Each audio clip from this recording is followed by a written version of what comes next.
हमारा चैनल है शिल्पी शर्मा।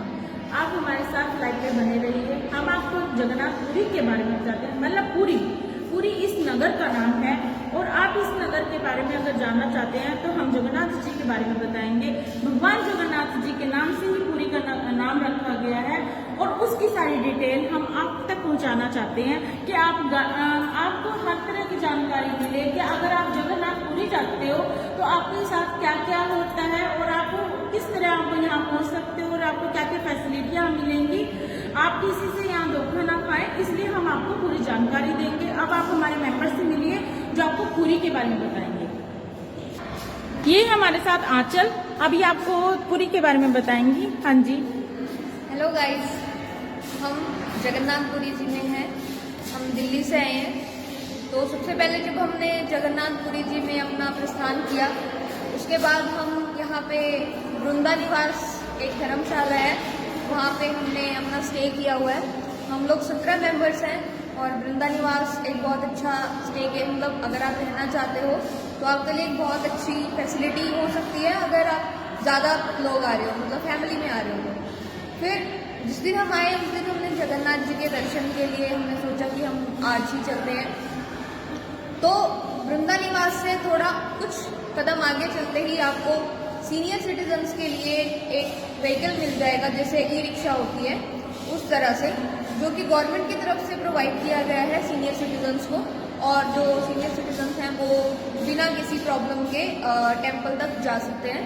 लेकिन टेम्पल तक ई रिक्शा वगैरह कुछ भी अलाउड नहीं है, वो सिर्फ एक गवर्नमेंट की तरफ से ही चलाया गया है। तो आप उसकी ज़्यादा से ज़्यादा हेल्प लेके सुविधा उठा सकते हैं।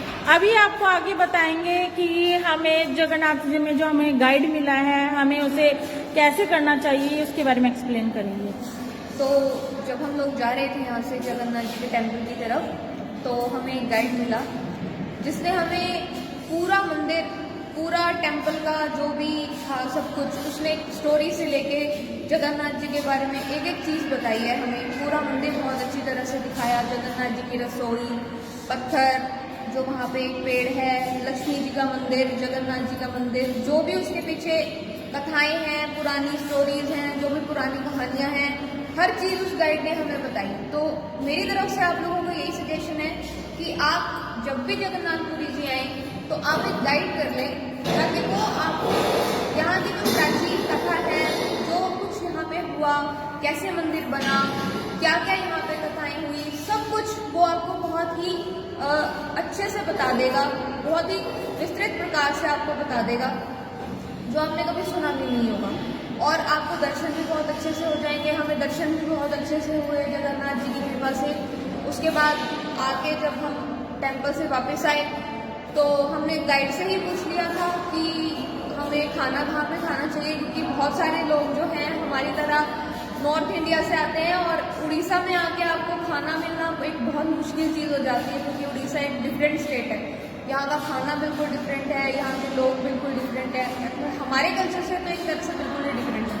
तो खाने वाली जहाँ पे बात आती है तो बालाजी नाम से रेस्टोरेंट आता है, रास्ते में ही पड़ता है जगन्नाथपुरी जी के मंदिर से। जब आप वापस आते हो मेन रोड पे ही बालाजी का रेस्टोरेंट है, जहाँ पे आपको बिना लहसुन प्याज के अनलिमिटेड खाना मिल जाएगा, जिसमें आप पेट भर के खाना खा सकते हो और उसके प्राइसेस भी बहुत रीजनेबल है। तो आप बिना किसी चिंता के जगन्नाथपुरी जी आएँ, दर्शन करें, भगवान आपकी यात्रा सफल करें।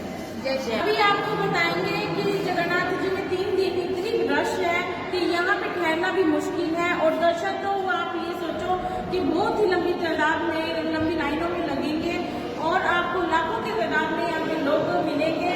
और यहाँ पे पुलिस और जो बहुत फैसिलिटियाँ कर रखी हैं लोगों के लिए, क्योंकि यहाँ न्यू ईयर का साल मनाया जाता है और जगन्नाथपुरी में भगवान ऐसे हैं जो मनोकामना को पूर्ण करते हैं। यहाँ पे एक ब्लैक पत्थर है जिस पे 2 पैर ही रखने पड़ते हैं, दोनों पैरों को रख के अपनी विश मांगनी पड़ती है, तब जाके पूरी होती है। और जब आप वापस आओगे तो वापस आके आपको पता चलेगा आप दूसरे रास्ते से आओगे, क्योंकि उस जो शिला है उसमें पत्थर पैर नहीं रखना, क्योंकि वो शिला पे तभी पैर रखते हैं जब हमारे कोई पुण्य होते हैं वो हमको हमें और ज़्यादा हमारे पुण्य मिलते हैं। जगन्नाथपुरी में आके हमें जो भगवान के दर्शन होते हैं, उनके सीने में एक दिल है जो कि धड़कता है। उन सारी चीज़ों के बारे में हम आपको एक्सप्लेन करेंगे। हाँ जी, आप बताओ, एक्सप्लेन करो कि उनका रूप कैसा है और उनका हार्ट असली का है, उसके बारे में बताइए।